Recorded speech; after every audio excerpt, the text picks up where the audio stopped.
Bonsoir tout le monde, bienvenue chez moi encore une fois.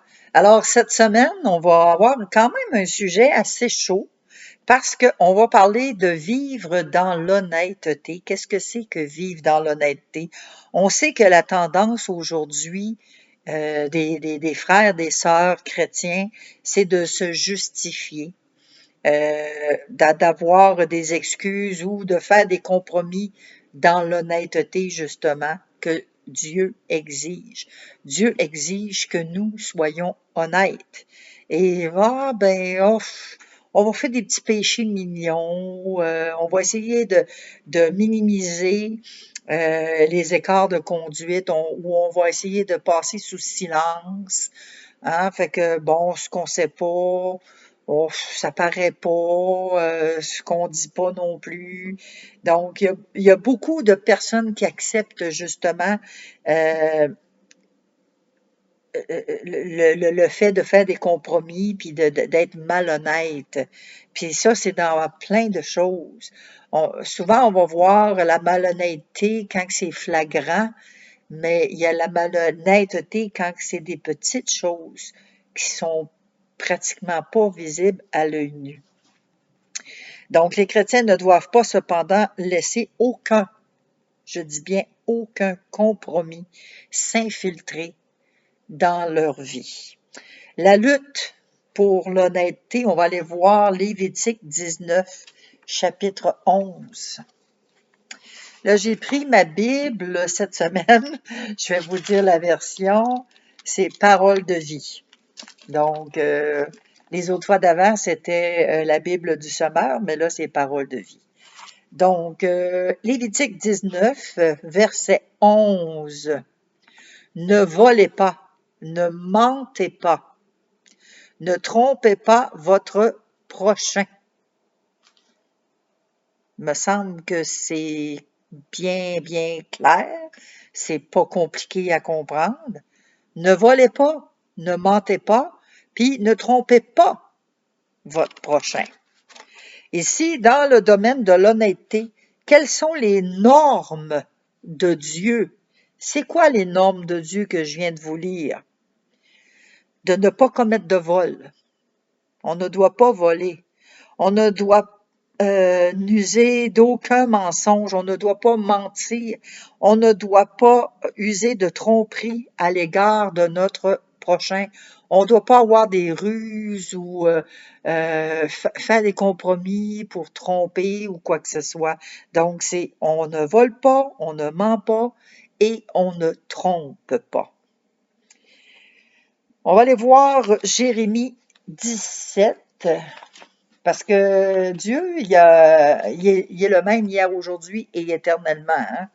Et souvent, dans l'Ancien Testament, il y en a qui disent, ah, ben, c'est dans l'Ancien Testament, puis là, ben, Jésus, on vit maintenant sous la grâce avec Jésus. Mais savez-vous que Dieu, dans l'Ancien Testament, quand il disait c'est à toujours et à perpétuité, ça veut dire quoi, ça? De génération en génération, quand que Dieu donnait un ordre, un commandement dans l'Ancien Testament, et que là, c'était ça. C'est à toujours et à perpétuité.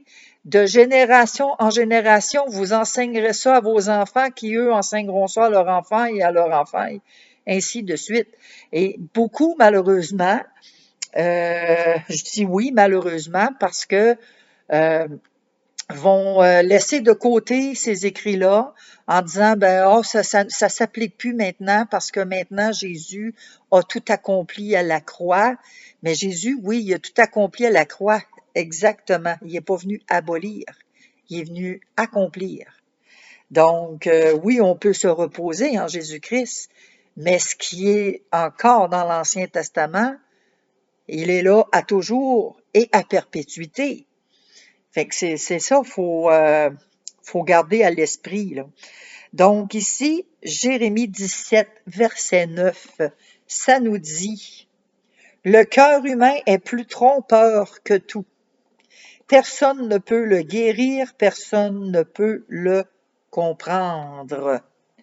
Qu'est-ce qui rend la lutte pour l'honnêteté si difficile dans ça? C'est le cœur. c'est le cœur de l'homme parce que le cœur de l'homme est tortueux par-dessus tout. On va aller voir raconter un de vos récents essais d'excuser un acte que vous saviez pourtant mauvais. Ça, c'est une question quand même personnelle, mais je vais répondre. Je vais y répondre parce que oui, effectivement, je trouve que c'est important de donner des exemples. Un récent essai d'excuser un acte que vous saviez, que moi j'ai fait quelque chose que je savais que c'était pas correct. Puis c'était mauvais d'agir de cette façon-là. Moi, c'est quand j'ai perdu patience avec ma sœur. Parce que vous savez, moi, j'ai hébergé ma sœur quand même 6 mois chez moi. Et à un moment donné, à force de répéter, parce que ma sœur, au niveau cognitif, elle comprenait pas. Il fallait répéter, répéter, répéter. Et puis, à plusieurs reprises, je répétais, mais à un moment donné, j'ai comme perdu patience et j'ai levé le ton. Et je savais que c'était pas correct, qu'est-ce que j'avais fait. Et comment Dieu vous a-t-il montré que j'avais tort dans cette situation-là? C'est qu'il y a une conviction qui est venue vraiment sur mon cœur. Puis je me sentais tellement pas bien. Je savais que j'avais mal fait, puis c'était pas de sa faute. Ça comprenait pas, puis il fallait répéter. C'est pas de sa faute. Elle était pas là au niveau cognitif. Donc, je me sentais coupable d'avoir relevé le ton après elle et je me suis excusée auprès d'elle.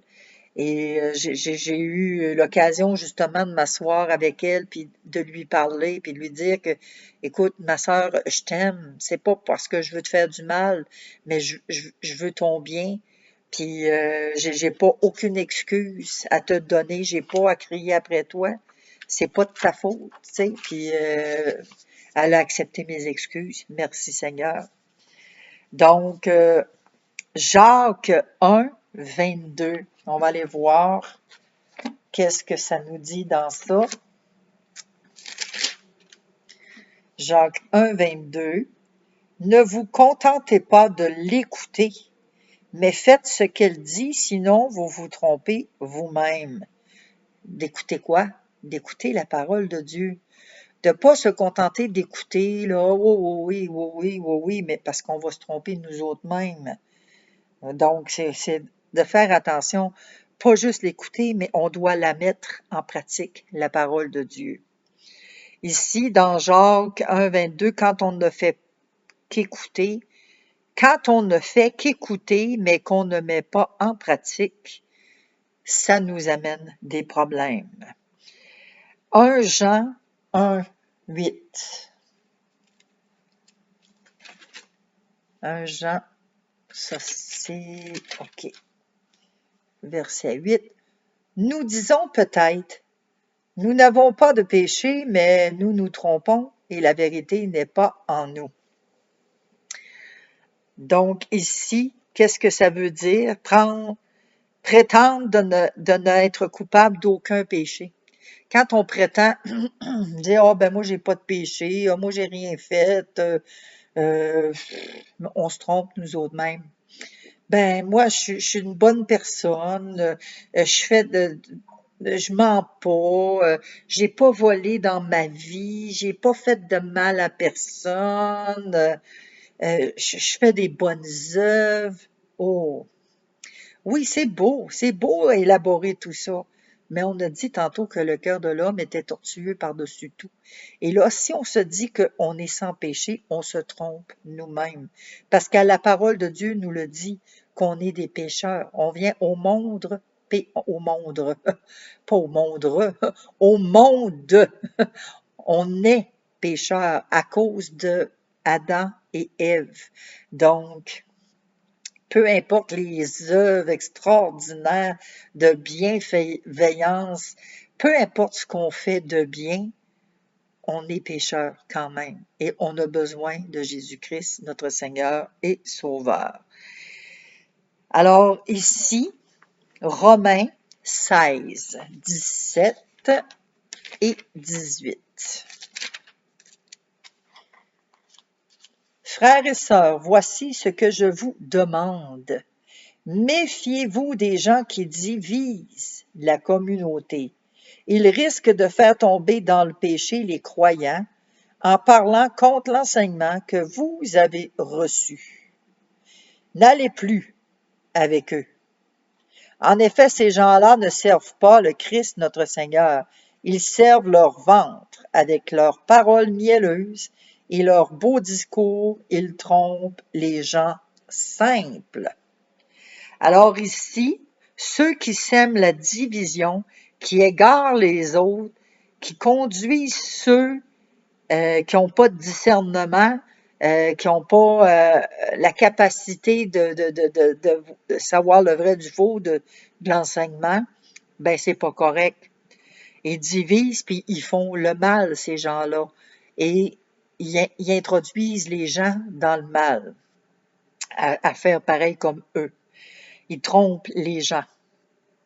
Éphésiens 4, 14. J'ai un petit chat dans la gorge. En tout cas, on a essuyé des tempêtes de neige, je ne sais pas pour vous, là. Mais je sais qu'à Rimouski, dans ce coin-là, les gens y ont goûté beaucoup, beaucoup. Mon fils demeure là. Et mettons qu'il y en avait jusque-là de pelleté, là. Des 50, 70 centimètres, 50, 60, 70, à toutes les fois, toutes les bordées de neige. C'est assez olé olé. Et Éphésiens 4, 14, je vous ai dit. Donc, on y va comme suit. Nous ne serons plus des bébés. Nous ne ressemblerons plus à un petit bateau poussé dans tous les sens par les vagues de la mer. Nous ne serons plus emportés de tous les côtés par le vent des idées fausses. Les gens ne nous tromperont plus avec leurs mensonges habiles. Alors les hommes habiles, pardon, les hommes habiles à entraîner les autres dans l'erreur, il y en a, il y en a, il y en a. C'est pour ça qu'on doit absolument examiner les Écritures. Parce que c'est notre travail à nous d'examiner. Moi, ce que je vous apporte, là, votre mandat à vous, c'est d'examiner ce que je dis, si ça a de l'allure. Là. Hein? C'est Saint-Esprit qui nous enseigne, qui nous dirige, qui nous guide. Mais notre mandat, c'est de vérifier pour qu'on ne soit pas justement emporté à tout vent de doctrine et qu'on soit le plus honnête possible. Parce que vous savez que l'honnêteté, c'est un critère que Dieu demande, qu'on soit honnête et qu'on n'induit pas les autres dans l'erreur non plus. Ici, on va aller voir 2 Corinthiens 11. Il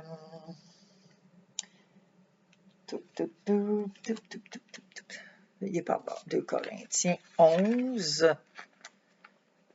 On finit par l'avoir. Et c'est le verset 3, 4. Versets 3 et 4. Mais rappelez-vous, le serpent a trompé Ève par son mensonge. Alors j'ai peur d'une chose, qu'on vous donne des idées fausses et que vous ne soyez plus fidèlement et sincèrement attachés au Christ comme avant. 4, c'est important. Par exemple, quelqu'un arrive, il vous annonce un autre Jésus, un Jésus que nous n'avons jamais annoncé, ou bien vous recevez un autre esprit, un esprit que vous n'avez jamais reçu, ou encore on vous annonce une bonne nouvelle que vous n'avez jamais reçue non plus, et vous supportez très bien cela. Donc ici, ça parle effectivement que on se laisse corrompre, on va se laisser séduire, on va supporter, on va faire des compromis, ah ben là, il faut bien les comprendre, on va supporter des faux évangiles. C'est à faire attention. justement, de ne pas se laisser séduire. C'est la parole de Dieu qui le dit. Et c'est à nous. Comment qu'on fait pour éviter d'être pris dans des mensonges? C'est en vérifiant la parole de Dieu et en demandant au Seigneur aussi de se révéler, de nous révéler la vérité qui est écrite et d'aller fouiller. Aujourd'hui, on a tellement les outils nécessaires. On peut aller sur Internet, faire des recherches pour aller vraiment en profondeur avec la parole de Dieu, à savoir, bon, dans ce temps-là, exemple, bon, pourquoi que Paul avait écrit telle chose, c'était quoi la culture de l'époque, et ramener aussi cette culture-là à nos jours d'aujourd'hui. Parce que nos jours d'aujourd'hui, plus ça va, bien, plus le mal est présent sur la terre. Fait qu'on n'est pas exempt de ce que Paul a écrit. Au contraire, on est très, très conscientisé par ça et on est vraiment des cibles de l'ennemi pour se laisser distraire, se laisser enseigner faussement. Fait qu'il faut faire très attention à ça. Genèse 3:1. Parmi les bêtes sauvages que le Seigneur Dieu a faites, des bêtes sauvages, le serpent est le plus rusé. Il demande à la femme, est-ce que Dieu vous a vraiment dit, ne mangez aucun fruit du jardin? Et là, c'est ça la ruse de l'ennemi. Moi, mais Dieu, y a-tu vraiment dit ça? Puis là, c'est dans nos pensées, parce qu'il a toujours agi comme ça. Depuis le début des temps, Satan a toujours agi de la même façon. Pourquoi? Parce que ça marche. Pourquoi? Parce que ça pogne. On est là, puis on pense, ouais, mais d'un coup, d'un fouet que, ouais, mais Dieu, c'est-tu vraiment ça qu'il veut dire? Il faut vraiment faire attention, encore une fois, de ne pas se laisser séduire. Le serpent, c'est le plus tortueux, puis le serpent, il est relié à Satan. Il a usé de ruse comme un renard, il a été rusé et il connaît les Écritures parfait, là, c'est parfait, là, et sur le bout des doigts. Il connaît les Écritures aussi bien que Dieu lui-même. Parce qu'il ne faut pas oublier que Satan, avant d'être déchu, il était le plus bel ange. C'est lui qui était à la tête des anges.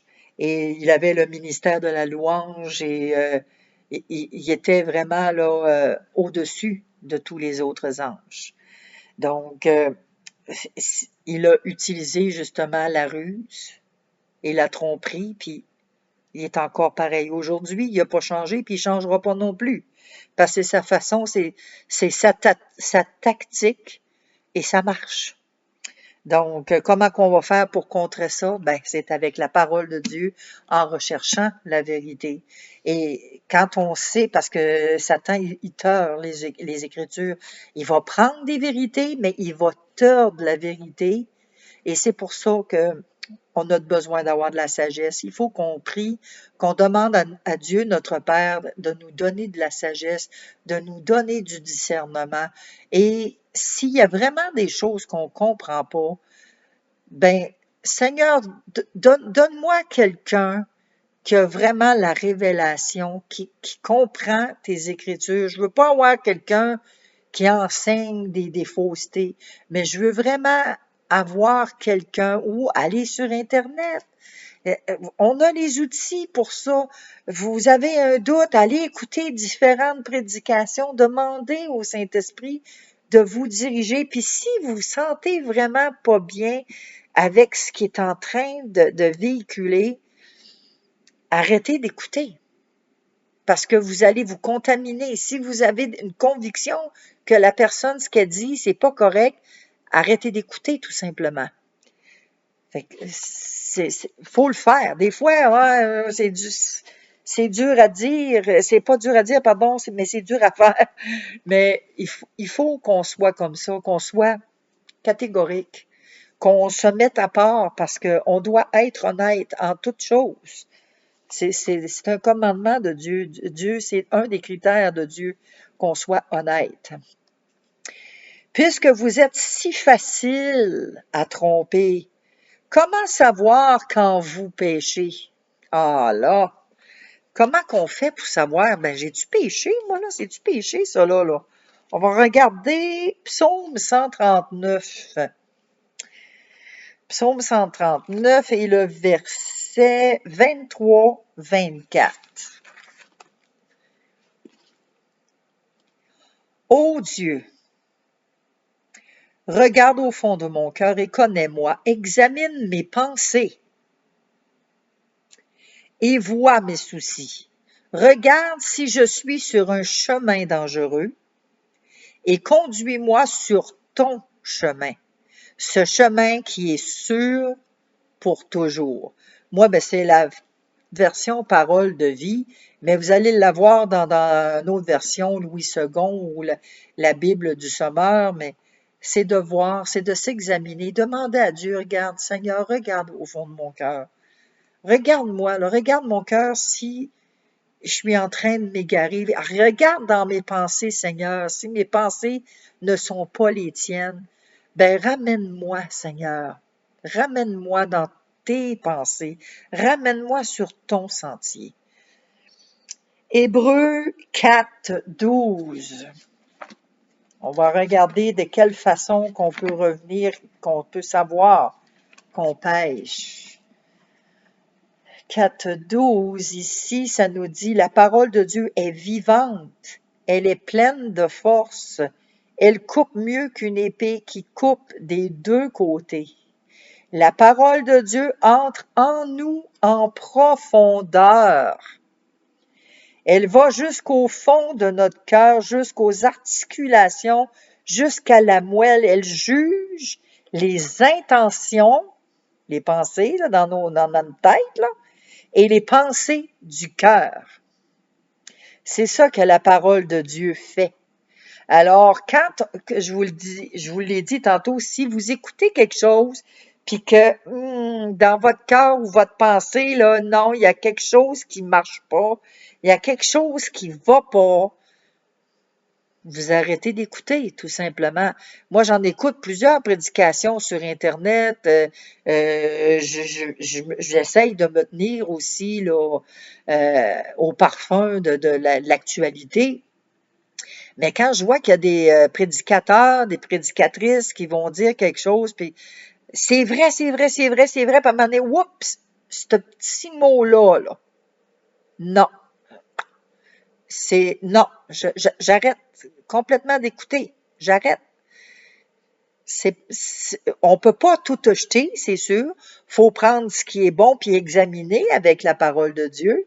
Mais quand c'est quelque chose qui est un sous-entendu, comme Satan le fait, c'est l'œuvre de Satan, c'est ce que Satan a toujours utilisé depuis le début des temps, des subtilités, des mensonges, des vérités qui sont tordues. Donc, c'est ça, c'est d'arrêter d'écouter puis de passer à autre chose.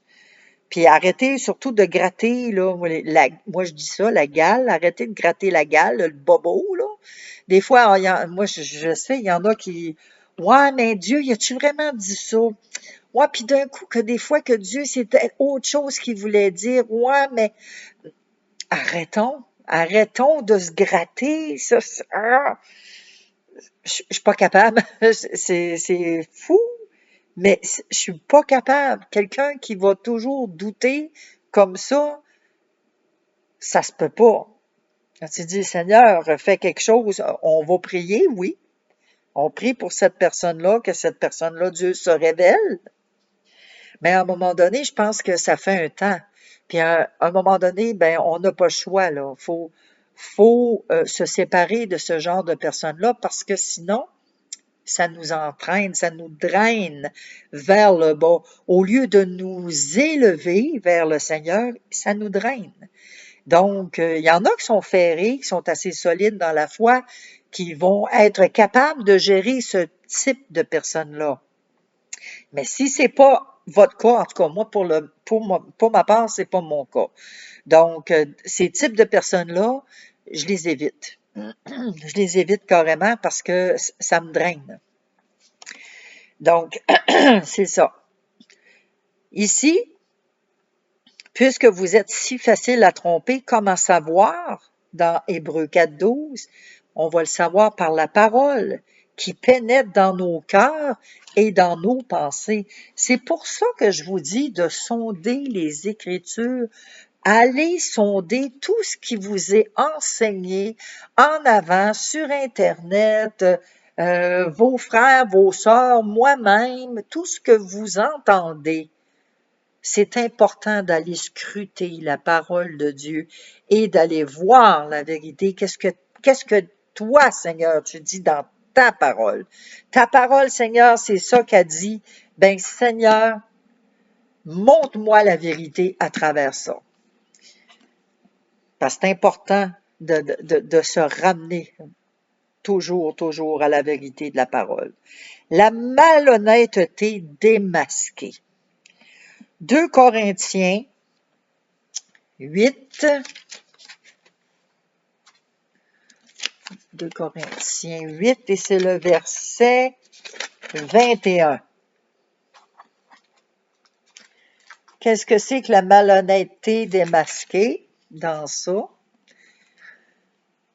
Alors, nous cherchons ce qui est bien, non seulement aux yeux de Dieu, mais aussi aux yeux des hommes.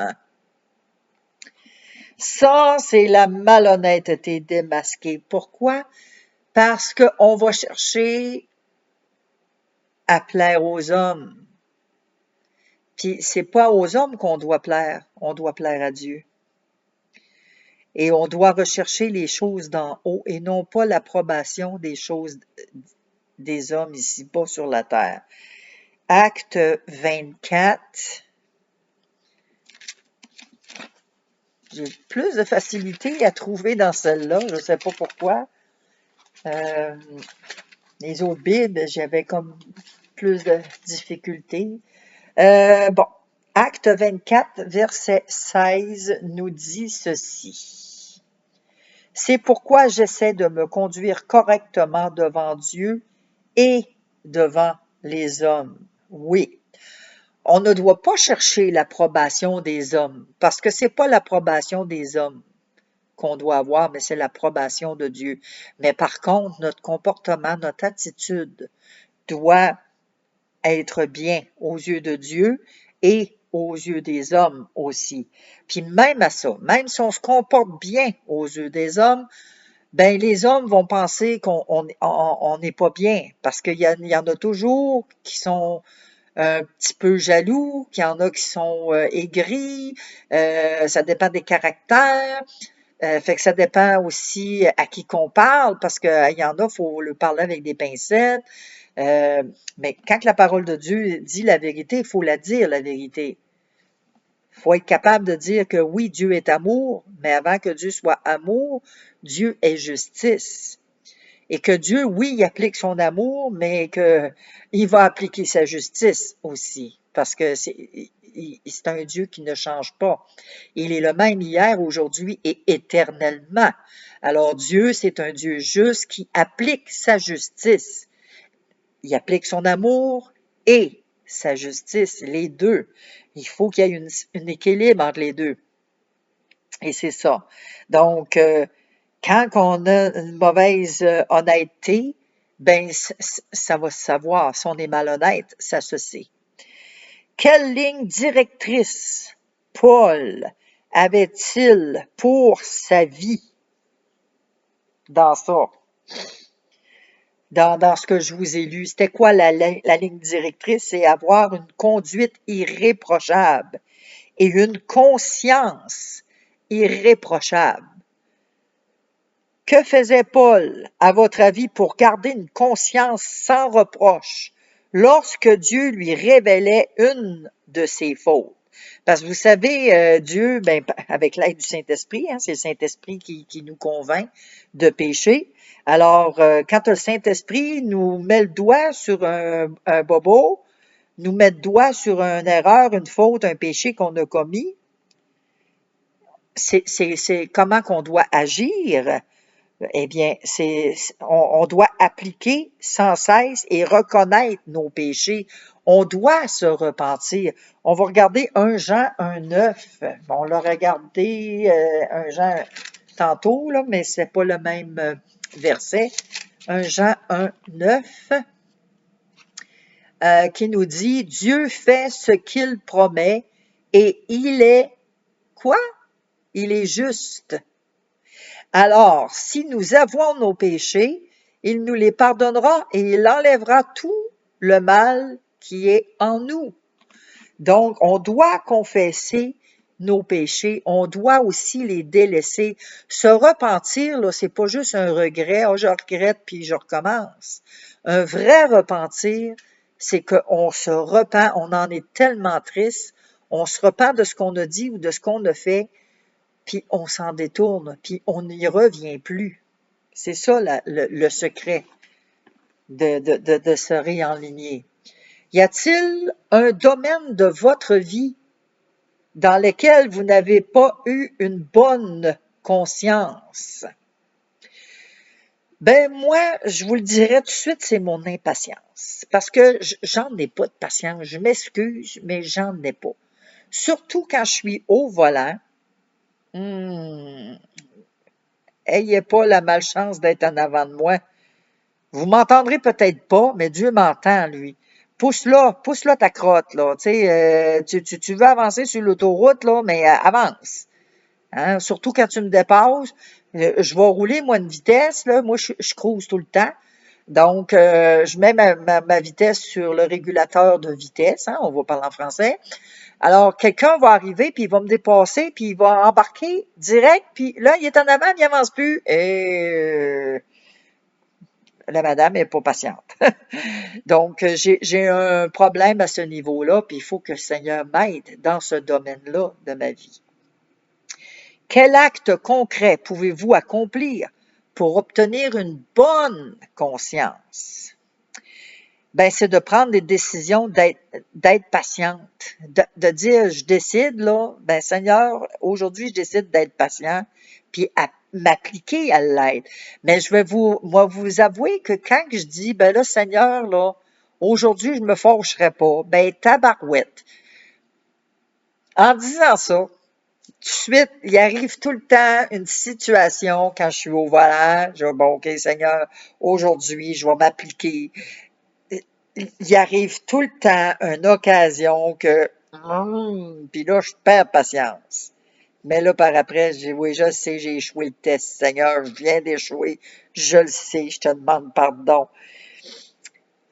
C'est une anecdote. Fait que vous commencez à me connaître un petit peu parce que je vous dévoile un petit peu de moi-même pas mal à toutes les semaines. Fait que vous avez un avantage sur moi. Fait que priez pour moi. Priez que le Seigneur me donne de la patience. Alors, veillez à ne pas devenir hypocrite aussi, parce que c'est important. L'honnêteté et l'hypocrisie, c'est l'inverse de l'honnêteté. Hein? On sait ça. Quelle description Jésus a-t-il donné des hypocrites? Allez voir ça, Marc 7. Marc 7 et le verset 6 à 8. Puis vous allez voir que Jésus mettait pas des gants blancs, lui, hein, pour parler. Tu sais, des fois, là, on parle, puis on va dire des affaires. Ouais, mais tu me juges, puis tu me condamnes. Non, non, non, non, non, non. Jésus l'a fait, lui. Jésus l'a fait, puis il se sentait pas jugé puis condamné. Il l'a fait pour reprendre, pour que vous puissiez vous corriger. C'est dans ce sens-là. Alors, on y va, 6 à 8. Alors ici, ça dit, oups, je suis trop de bonheur, c'était trop loin. Jésus leur répond, vous êtes des hommes faux. Ésaïe avait raison quand il a parlé de vous de la part de Dieu. On lit en effet, ce peuple me respecte en parole seulement, mais son cœur est très loin de moi. Ils me font des prières et des sacrifices, mais cela ne vaut rien. En effet, ce qu'ils enseignent avec assurance, Ce sont des commandements humains. Jésus dit encore, vous abandonnez le commandement de Dieu, vous obéissez à la tradition des hommes. Fait que, voilà l'hypocrisie. Qu'est-ce que c'est l'hypocrisie? C'est qu'ils abandonnent, ils honorent du bout des lèvres, ils honorent Dieu du bout des lèvres, mais leur cœur n'est pas là. Le cœur est absent, le cœur est ailleurs, le cœur, vous savez, hein, là où sera ton trésor, là aussi sera ton cœur. Donc, si ton cœur n'est pas tourné vers le Seigneur, qui est ailleurs, ben ton trésor est ailleurs. C'est ça quelqu'un d'hypocrite, qui va parler, qui va faire des belles paroles, mais que son cœur n'est pas là. C'est ça un hypocrite. Pourquoi Dieu condamne-t-il un tel comportement? Il condamne un tel comportement, Dieu. Romains 2, 23, c'est ça? Romains 2, 23, 24. Voyons, j'y arrive. OK, 23, 24. Pourquoi Dieu condamne? Tu es fier d'avoir la loi, mais tu n'obéis pas à la loi. Et par là, tu enlèves à Dieu son honneur. En effet, dans les livres saints, on lit « À cause de vous, ceux qui ne sont pas juifs insultent le nom de Dieu. » Donc ici, quand on pratique le péché, c'est qu'on sait qu'on n'aime pas Dieu. C'est à cause de la désobéissance, tu sais, qu'on n'obéit pas le Seigneur. On outrage son nom. Dieu nous dit de faire telle chose, puis on le fait pas, ben on devient des hypocrites, puis des désobéissants, des rebelles, puis on outrage le nom du Seigneur. Dieu condamne ça à cause de la désobéissance. Donnez un exemple de la façon dont on peut déshonorer le nom de Dieu. Quand on pratique un péché, on sait que c'est péché. Parce qu'on est le temple. Notre corps, là, c'est le temple du Saint-Esprit. On ne doit pas souiller le corps, le temple, parce que le temple doit être saint. Alors, si on va souiller le temple, on va pratiquer le péché. Exemple, c'est pas grave, là, même si je fume, il y a bien des chrétiens qui fument, puis c'est pas grave. Ou moi je bois ma petite bière, mais j'en bois 2, 3, mais c'est correct. Puis mais c'est pas le fait de boire qui est le problème. C'est le fait en vouloir absolument à tous les jours, sans être capable de passer une journée. C'est ça le problème. Donc ici, quand on sait qu'on fait un péché, qu'on pratique, exemple aussi la masturbation ou la pornographie, on va écouter une vidéo sur Internet, il n'y a personne qui me voit, c'est péché, on le sait que c'est péché, Dieu ne demande pas ça. Donc, on pratique le péché et on sait que Dieu n'aime pas le péché. Dieu est le péché. Dieu, oui, il nous aime. Il nous aime d'un amour inconditionnel, mais il n'aime pas qu'est-ce qu'on fait. Alors, s'il n'aime pas qu'est-ce qu'on fait, ben c'est à nous de se corriger. C'est à nous de se reprendre en main, puis de dire, OK, Seigneur, il faut que tu m'aides. Aide-moi. Mais de mettre tous nos efforts aussi. Parce qu'il y a un dicton qui dit, aide-toi et le ciel t'aidera. Donc, on met nos efforts aussi. Votre vie devrait être d'une qualité telle qu'elle puisse supporter l'examen attentif de votre entourage. Parce que, vous savez, notre entourage nous voit aller. On est des chrétiens, puis si on est un chrétien puis qu'on consomme, C'est quoi la différence? C'est quoi l'exemple que vous faites à ceux qui sont pas chrétiens? Ah ben c'est ça être chrétien, puis il consomme, puis il fume, puis il boit de la boisson, puis ah ouais, puis il fume son petit joint. C'est ça être chrétien, puis il n'y a pas de problème. Tant qu'à être chrétien comme ça, ben je suis aussi bien de rester comme je suis. Fait qu'on n'est pas un bon témoignage. Fait faut regarder à ça. Alors, le regard, l'examen que les gens font autour de nous.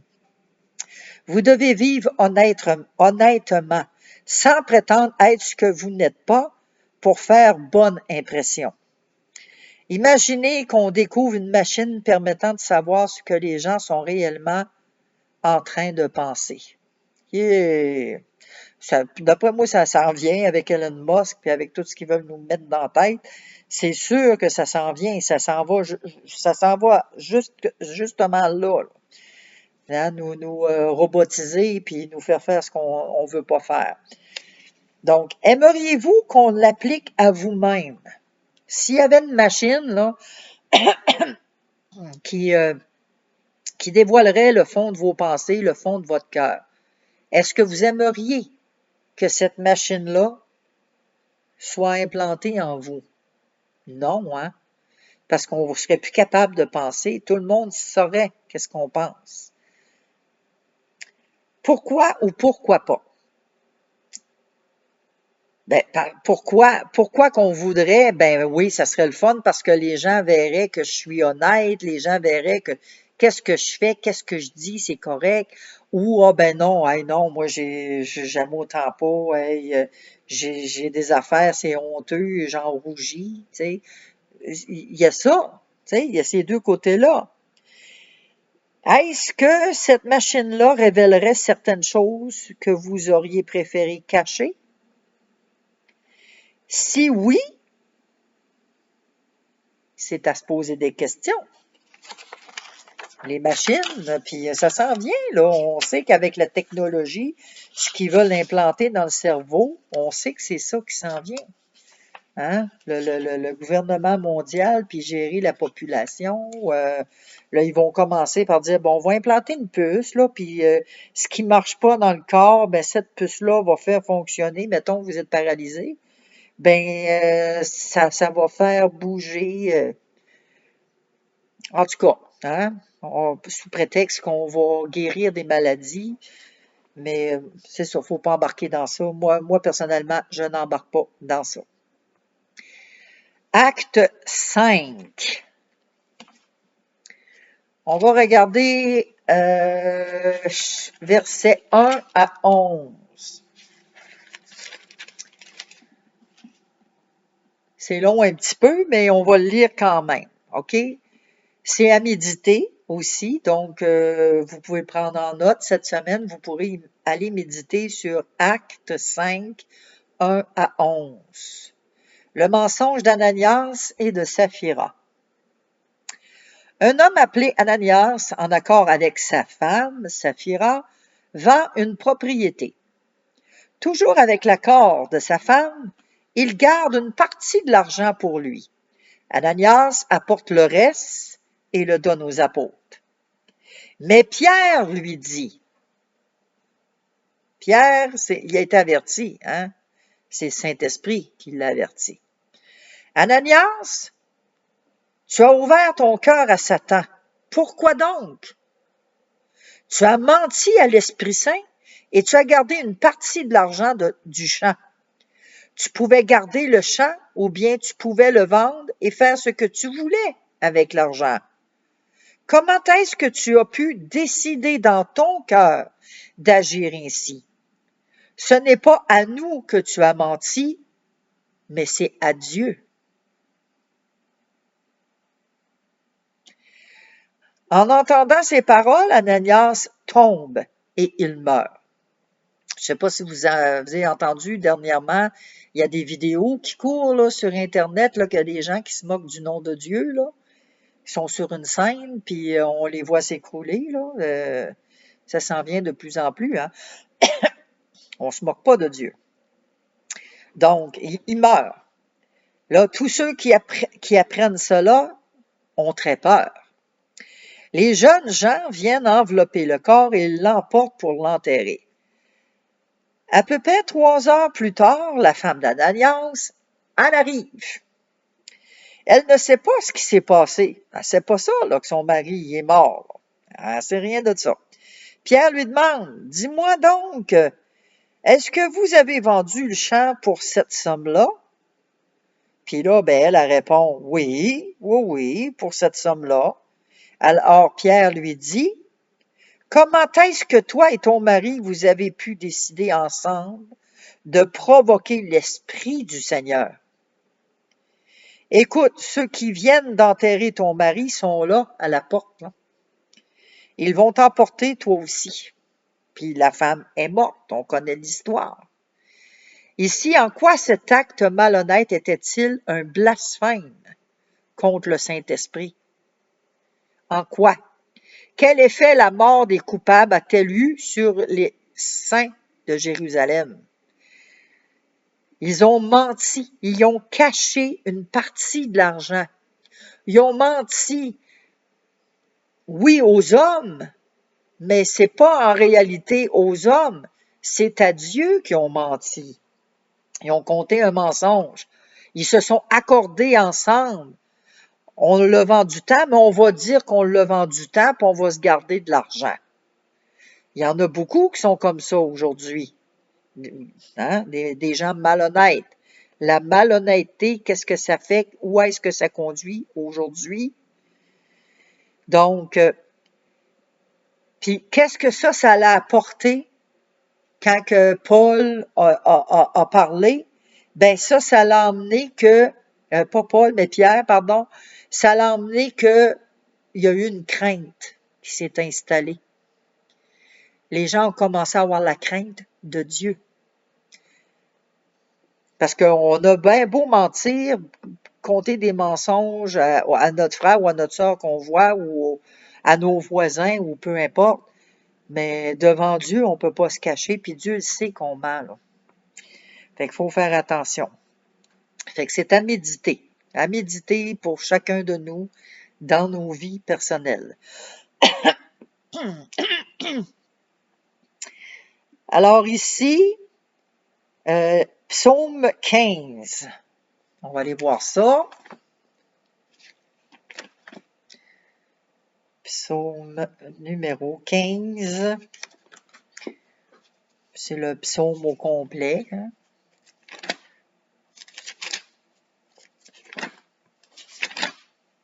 Bon, je rentre dans Job. J'ai comme un petit chat. Il n'est pas long, le psaume 15, donc on va le lire. Seigneur, qui peut être reçu dans ton temple? Qui peut habiter sur ta montagne sainte? C'est celui qui se conduit parfaitement. Il fait ce qui est juste, ses paroles sont sincères et vraies.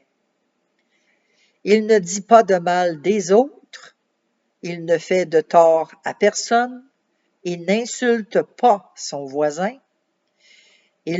Son voisin ou M. Trudeau ou M. Trump, hein, il y en a beaucoup qui insultent ces temps-ci, là. Donc, faire attention à nos paroles. Il méprise celui qui agit mal, mais il honore ceux qui respectent le Seigneur. Même s'il fait une promesse difficile à tenir, il la tient. Il prête son argent sans intérêt. Il n'accepte pas de cadeaux pour accuser un innocent. Celui qui se conduit ainsi ne risque pas de tomber. Ici, on va dresser une liste d'au moins 5 qualités qui caractérisent un homme honnête.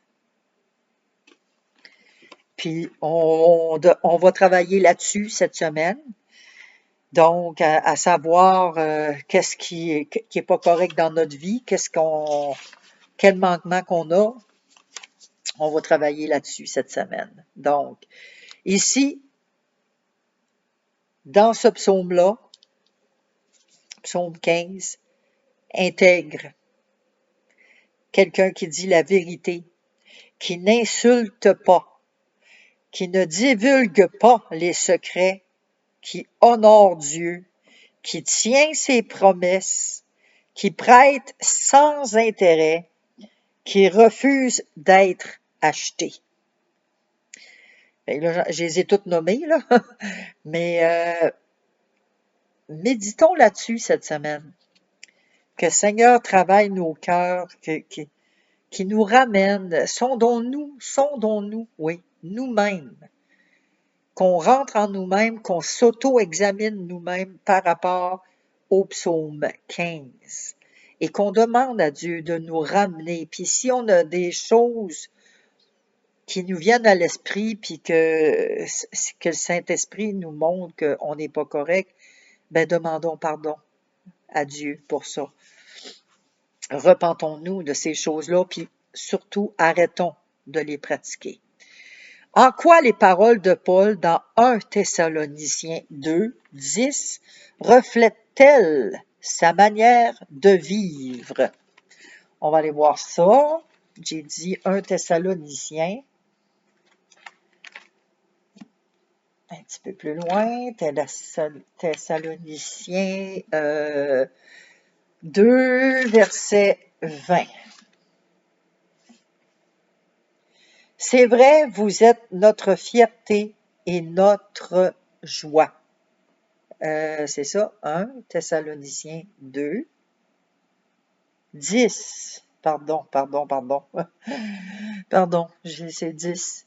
Avec vous, les croyants, nous avons agi d'une manière parfaite et juste. On ne pouvait rien nous reprocher. Vous êtes témoins de cela et Dieu avec vous. Donc, ici, son comportement pur, juste et irréprochable. Paul était irréprochable. Les gens ne pouvaient pas rien lui reprocher et Dieu non plus. Parce que, on vient de le lire, il était juste et parfait. Il s'est comporté d'une manière parfaite et juste. Il a bien agi. Être honnête en pratique, pas juste en parole, mais en pratique aussi. Il faut que l'honnêteté caractérise chaque aspect de notre vie. Quel domaine, entre autres, ne devons-nous pas négliger? Romains 13, et puis là, je vais sûrement en faire parler plusieurs, parce qu'il y en a plusieurs qui n'appliquent pas ça, là. Vraiment, là. Romains, t'es où, mon ami? Ici. Romains 13, versets 6 et 7.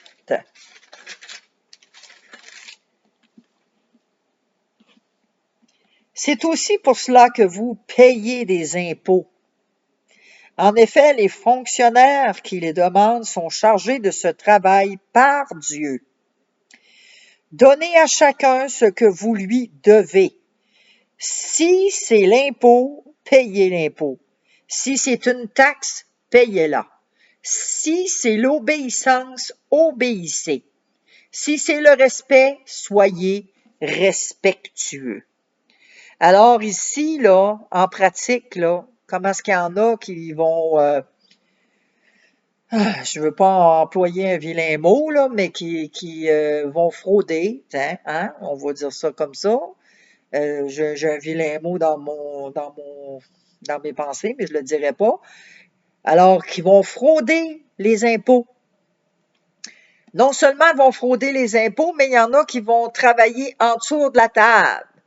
Ils vont se mettre en chômage sur l'assistance sociale, mais on va travailler en dessous de la table, c'est de l'argent qu'on va faire, mais qui paraît pas nulle part. Ah! Ça, là, vis-à-vis Dieu, là, c'est pas correct. Vous êtes malhonnête. La malhonnêteté. Moi, j'ai mis un terme. J'étais en relation amicale avec une dame et cette dame-là m'a avoué, puis ça faisait des années que j'entretenais, puis tire, pousse, tire, encourage, exhorte, prie, prophétise.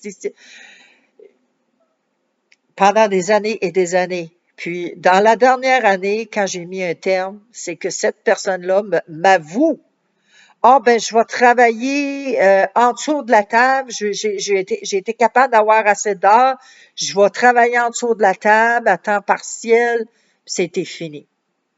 Je l'ai averti, j'ai dit, t'es chrétienne, puis tu me dis que tu vas travailler en dessous de la table, t'es chrétienne, tu crois en Dieu, puis tu vas faire ça, fini, ça marche pas. Et j'ai mis un terme à cette relation-là. Depuis ce temps-là, j'en ai pas entendu parler de cette nouvelle-là. Donc, faut faire attention. Au niveau des impôts, nos taxes, oui, c'est fatigant de payer les taxes, mais à cause de ça, beaucoup de gens qui font des fraudes, ben ceux qui sont honnêtes, qui essayent d'être honnêtes le plus possible, ben ils vont payer pour les malhonnêtes. Puis en fin de compte, ben tout le monde finit par en payer. Donc, faut être honnête le plus possible devant Dieu. Colossiens 3, ici, de 3 à 20, Colossiens 3, 23, 25. Ça nous dit, tout ce que vous faites, faites-le de bon cœur comme pour le Seigneur et non pour des hommes. En effet, vous le savez, le Seigneur va vous récompenser.